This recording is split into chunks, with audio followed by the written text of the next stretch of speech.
English सीखने से पहले आपको ये पता होना चाहिए कि जो आप इंग्लिश के सेंटेंसेस फ्रेम करते हो आखिर उसका कॉन्सेप्ट क्या है। यानी कि आप जो सेंटेंसेस में इज लगाते हो, कमिंग लगाते हो या फ्रॉम लगाते हो, जैसे आपको स्क्रीन पर एक सेंटेंस दिख रहा होगा वो ऑफिस से आ रहा है, इसे जब हम इंग्लिश में ट्रांसलेट करेंगे तो हम बोलेंगे he is coming from office. क्या आपको पता है कि आप जो सेंटेंसेस को फ्रेम करते हो उनमें सब्जेक्ट क्या होता है, उनमें ऑब्जेक्ट क्या होता है, हेल्पिंग वर्ब क्यों लगाया जाता है? क्या आपको ये कॉन्सेप्ट पता है? तो आज के इस वीडियो में आपको वही इंग्लिश के सेंटेंसेस को फ्रेम करने का कॉन्सेप्ट सिखाने वाली हूँ जो कि हमारे इंग्लिश की नींव है, हमारे इंग्लिश की जड़ है। सबसे पहले आपको यहाँ पर सेंटेंस दिख रहा होगा he is coming from office. यहाँ पर ही जो है, ही क्या है? ही हमारा सब्जेक्ट है। सब्जेक्ट क्या होता है? सब्जेक्ट वे होते हैं जो कार्य को करता है। He is coming from office यानी कि वो ऑफिस से आ रहा है। तो यहाँ आने का काम कौन कर रहा है? वह कर रहा है ना, आने का काम वह कर रहा है यानी कि ही कर रहा है। तो जो काम को करता है उसे हम सब्जेक्ट कहते हैं, जिसे हिंदी में हम कर्ता कहते हैं, यानी कि जो काम करता है। ओके, देन यहाँ पर आ जाते हैं इज में। इज हमारे क्या होते हैं? इज हमारे हेल्पिंग वर्ब होते हैं। अब हेल्पिंग वर्ब का क्या काम होता है हमारे सेंटेंसेस में? क्या लगाना जरूरी है? जी बिल्कुल, हेल्पिंग वर्ब लगाना जरूरी है, क्योंकि हेल्पिंग वर्ब से हमें पता चलती है कि आप प्रेजेंट की बात कर रहे हो, पास्ट की बात कर रहे हो या फ्यूचर की बात कर रहे हो। ठीक है, प्रेजेंट की बात करते हो इज लगाते हैं, पास्ट की बात करते हैं तो वॉज लगाते हैं, फ्यूचर की बात करते हैं तो विल का यूज करते हैं, है ना। उसके बाद आ जाते हैं कमिंग। कमिंग क्या है? कमिंग हमारा मेन वर्ब है। मेन वर्ब यानी कि एक्शन। सेंटेंसेस में जो एक्शन होता है उसे हम मेन वर्ब कहते हैं। जैसे कि वो ऑफिस से आ रहा है, यहाँ पर क्या एक्शन हो रहा? आने का एक्शन हो रहा। तो यहाँ पे हमें क्या पता चला? आने यानी कि कम। अब आप बोलोगे मैम आने का मतलब कम होता है तो यहाँ कमिंग का यूज क्यों किया गया है? तो ये आपके हेल्पिंग वर्ब से डिपेंड करता है। आपके हेल्पिंग वर्ब के अकॉर्डिंग आपका यहाँ पर वर्ब लगता है। ओके, तो वो सब तो टेंसेस में आपको सीखने को मिलेगा। यहाँ पे मैं आपको सेंटेंसेस को फ्रेम किया जाता है, उनमें क्या क्या यूज किया जाता है वो बताने वाली हूँ। तो यहाँ पे एक आपका सब्जेक्ट पहले रहेगा, उसके बाद हेल्पिंग वर्ब आप यूज करोगे, देन आपको मेन वर्ब यूज करना होगा। देन यहाँ पर जो फ्रॉम यूज हुआ है ये क्या है? हमारा प्रीपोजिशन है। प्रीपोजिशन आ सकते हैं, आर्टिकल्स आ सकते हैं, एडजेक्टिव आ सकते हैं, कुछ भी आ सकता है। ठीक है, तो यहाँ पर हमारा फिलहाल सेंटेंसेस में ये जो फ्रॉम यूज हुआ ये हमारा एक तरह से प्रीपोजिशन है। यहाँ पर कुछ भी आ सकते हैं, वर्ब के बाद कुछ भी आ सकते हैं, डायरेक्ट ऑब्जेक्ट भी आ सकते हैं। ऑब्जेक्ट क्या है हमारा? ऑफिस। ऑफिस क्या है? ऑब्जेक्ट। ऑब्जेक्ट का क्या काम होता है? जिसपे सब्जेक्ट कार्य करता है। जैसे वो आ रहा है, कहाँ से आ रहा है? ऑफिस से। ऑफिस पे काम किया गया है। जैसे मम्मी खाना बना रही है, मम्मी क्या बना रही है? खाना। जिसपे कार्य किया जाता है वो हमारा ऑब्जेक्ट कहलाता है। तो यहाँ पे ऑफिस हमारा ऑब्जेक्ट हो गया जिस पे कार्य का प्रभाव पड़ता है। तो ये क्लियर है। अब बात करते हैं ये सेंटेंस के रूल की। ये रूल समझना बहुत ही ज़्यादा ज़रूरी है। सेंटेंस में 3 पर्सन होते हैं। फर्स्ट पर्सन एक होता है, second person and third person. 3 he person होते हैं। क्या इसके अलावा कोई पर्सन होते हैं? जी बिल्कुल नहीं, 3 ही पर्सन होते हैं। ओके, और हमारे सब्जेक्ट कितने होते हैं? He, she, it, we, you, they, I, name. क्या इतने ही सब्जेक्ट होते हैं? जी बिल्कुल इतने ही सब्जेक्ट होते हैं। उसके बाद आपका कोई नाम भी हो सकता है। ठीक है, हमारा जो मास्टर फार्मूला होता है किसी भी सेंटेंसेस को फ्रेम करने का, मास्टर फार्मूला है ये सब्जेक्ट, हेल्पिंग वर्ब, वर्ब यानी कि मेन वर्ब एंड ऑब्जेक्ट। इतना ही हमारे सेंटेंसेस को फ्रेम करने के लिए जरूरत पड़ती है। ओके, अब बात करते हैं यहाँ पे first person, second person and third person. मैंने बताया था ना, फर्स्ट पर्सन में हमारे आते हैं सिंगुलर। फर्स्ट पर्सन की कैटेगरी देखिए, सिंगुलर हो सकते हैं या प्लूरल हो सकते हैं। तो फर्स्ट पर्सन का अगर आपसे कोई पूछता है कि फर्स्ट पर्सन सिंगुलर क्या है तो आप आंख बंद करके बता देना है। अब आंख बंद करके क्या बता दोगे? आई होता है। और फर्स्ट पर्सन प्लूरल यानी कि वी। ये किसके बारे में बताते हैं? जो बोलता है। यानी कि देखिए आपको कैसे पता करना है कि ये फर्स्ट पर्सन है या सेकंड पर्सन है? कैसे पता चलेगा? जो बोलने वाला व्यक्ति होता है ना वो फर्स्ट पर्सन होता है। अच्छे से क्लियर कर दूंगी, पहले सेकंड और थर्ड पर्सन भी देखिए। सेकंड पर्सन अगर आप सिंगुलर देखने जाओ तो सिंगुलर यू ही होता है, प्लूरल भी यू होता है। यानी कि अगर सिंगल व्यक्ति की बात करोगे तो भी यू का यूज करोगे, प्लूरल व्यक्ति की बात करोगे तो भी यू का यूज करोगे। एंड थर्ड पर्सन सिंगुलर हो जाते हैं ही, शी, इट। यानी कि सिंगल व्यक्ति, जब आप किसी सिंगल पर्सन की बात करोगे वो थर्ड पर्सन सिंगुलर होता है और दे आपका थर्ड पर्सन प्लूरल होता है। अब देखिए यहाँ पर इसके बारे में बताया गया है, इस पे जरा ध्यान दीजिए। कैसे आपको पता चलना है? क्या इतना याद रहेगा कि फर्स्ट पर्सन आई वी है?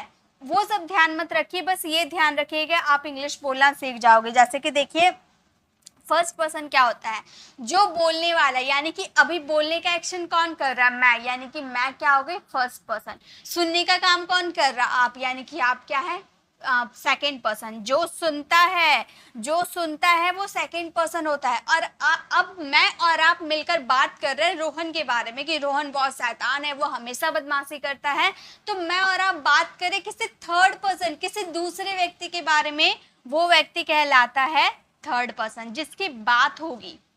यानी कि फर्स्ट पर्सन और सेकंड पर्सन मिलकर जिसके बारे में बात करें वो होते हैं थर्ड पर्सन।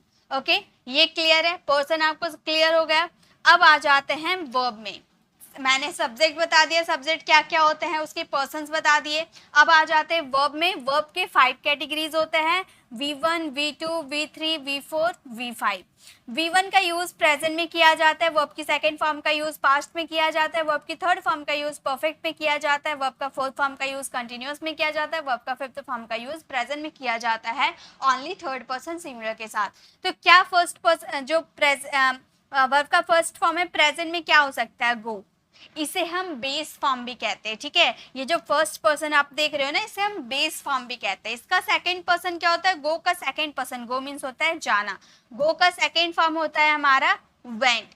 इसके थर्ड फॉर्म होते हैं gone, fourth form going and fifth form goes. हमेशा third person singular. Third person singular मैंने क्या क्या बताया, ही, शी, इट, यही आपके क्या होते हैं थर्ड पर्सन सिंगुलर। इसी के साथ वर्ब का फिफ्थ फॉर्म लगते हैं। नेक्स्ट है डू। डू का मतलब होता है करना, कोई काम करना, कोई एक्टिविटी करना। ओके, इसका सेकंड फॉर्म हो जाते हैं did, third form done, fourth form doing and fifth form does. यहाँ पे जो आपको डू, डिड और डज दिख रहा है ना, ये आपको हेल्पिंग वर्ब के रूप में भी आपका काम आता है। ओके, तो ये बाद में मैं आपको क्लियर करवाऊंगी। यहाँ पे वर्ब का फॉर्म्स देखिए कि कैसे इसके वर्ब्स के फॉर्म होते हैं। ये हमारे सेंटेंसेस को फ्रेम करने का जड़ है, इसके बिना आप सेंटेंसेस नहीं फ्रेम कर सकते। नेक्स्ट है ईट, यानी कि खाना। इसका second form eat, third form eaten, fourth form eating and fifth form eats. Okay, तो ये होते हैं हमारे वर्ब्स। तो ये क्लियर हो गया, वर्ब समझ में आ गया। अब आ जाते हैं इसके सेंटेंसेस में। अब देखिए सब्जेक्ट के बारे में बताती हूँ। सब्जेक्ट को बोला जाता है कर्ता, यानी कि जो काम को करता है। वाक्य में काम को करने वाले को कर्ता कहते हैं, यानी कि सब्जेक्ट कहते हैं। अब यहाँ पर हाईलाइट करके आपको दिखाया गया है, सीता घर जा रही है। यहाँ पर हाईलाइट क्या किया गया है, सीता को, यानी कि यहाँ पे सब कौन, घर जाने का काम कौन कर रहा है, सीता कर रही है। तो हम क्या बोलेंगे, हम बोलेंगे Sita is going home. Sita घर जा रही है, Sita is going home. Okay, next sentence देखिए। नेक्स्ट है राम खेलता है। अब यहाँ पर खेलने का एक्शन कौन कर रहा, खेलने का एक्शन राम कर रहा है, यानी कि राम हमारा क्या हो गया, राम हमारा हो गया सब्जेक्ट। राम प्लेस, राम खेलता है, राम प्लेस। नेक्स्ट सेंटेंस देखिए। नेक्स्ट हमारा सेंटेंस है राहुल जा चुका है। यहाँ पर जाने का, ये जो जाने का एक्शन हो रहा है कौन कर रहा है, राहुल कर रहा है। तो यहाँ पे हमारा राहुल सब्जेक्ट हो गया, राहुल हैज गॉन। यहाँ मैं टेंसेस आपको नहीं बता रही हूँ कि ये टेंसेस का यूज किया गया, ये टेंसेस का यूज किया, कोई टेंसेस मैं आपको नहीं बता रही हूँ, बस इतना बता रही हूँ कि सब्जेक्ट कौन होता है, काम को करने वाला। पहला सेंटेंस सीता घर जा रही, तो घर जाने का काम कौन कर रहा था, सीता, यानी कि सीता हमारी सब्जेक्ट हो गई। राम खेलता है, तो खेलने का एक्शन कौन कर रहा है, राम, यानी कि राम हमारा सब्जेक्ट हो गया। राहुल जा चुका है, तो जाने का एक्शन कौन कर रहा है, राहुल, यानी कि हमारा सब्जेक्ट हो गया जो काम को करता है। ओके, नेक्स्ट देखिए। अब हम बात कर लेते हैं हेल्पिंग वर्ब की, क्योंकि वर्ब को फ्रेम करने के लिए हमारे पास 4 चीजों की बहुत जरूरत होती है। वो है subject, helping verb, main verb and object. इसकी जरूरत हमेशा पड़ती है।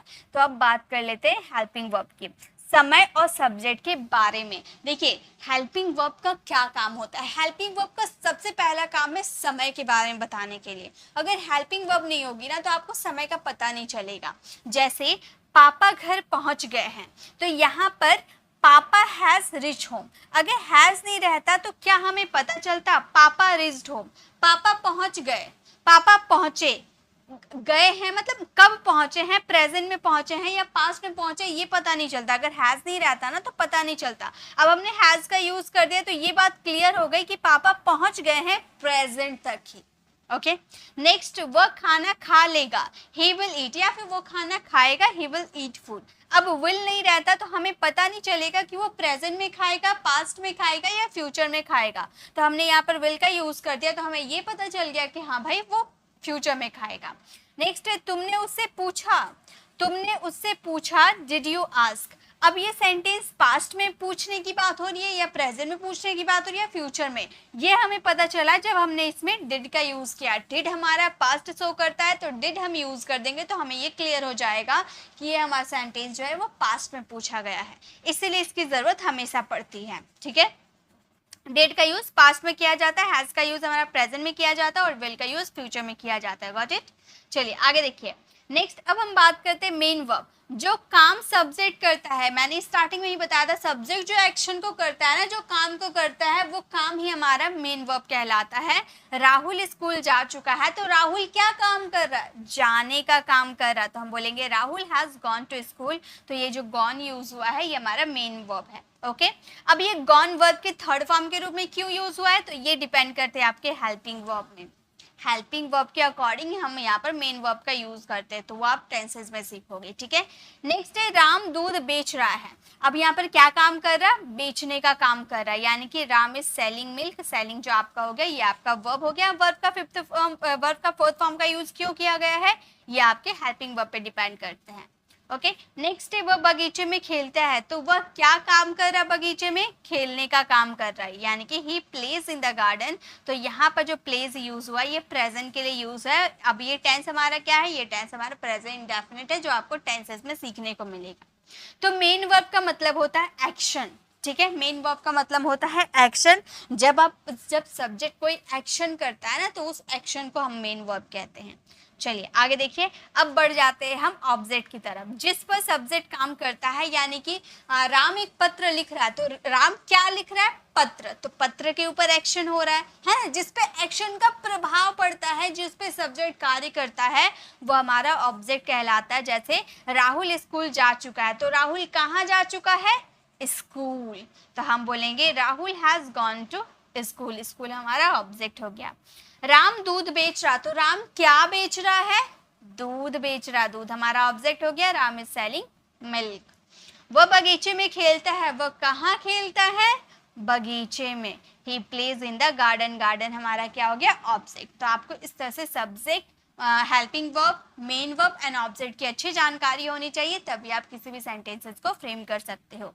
अब एक सेंटेंसेस आप लोगों के लिए होमवर्क के लिए, ही इज प्लेइंग क्रिकेट। अब आपको इसमें क्या करना है, ये सेंटेंसेस को आप पहले ध्यान से देखना और इसमें मुझे ये बताना कि ये इज क्या है, ही क्या है, इज क्या है, प्लेइंग क्या है एंड क्रिकेट क्या है। जैसा कि मैंने आपको सब कुछ बता दिया, उसी के अकॉर्डिंग आपको बताने हैं कि इसमें सब्जेक्ट क्या है, ऑब्जेक्ट क्या है, वर्ब क्या है। आपको ये लिख कर मुझे कमेंट में चेक कराने हैं। ओके, तो आपको ये वीडियो कैसे लगी कमेंट में जरूर बताइएगा। अच्छी लगी तो लाइक कीजिएगा, अपने फ्रेंड फैमिली को जरूर शेयर कीजिएगा। तो गाइस, इस तरह की वीडियोस अगर आप चाहते हो तो हमारे चैनल को सब्सक्राइब कर लीजिएगा, ताकि रोज आने वाली वीडियोस की नोटिफिकेशन आपको समय पे मिलती रहेगी। तो मिलते हैं नेक्स्ट ऐसे इन्फॉर्मेटिव वीडियोस के साथ। Till then bye bye, take care.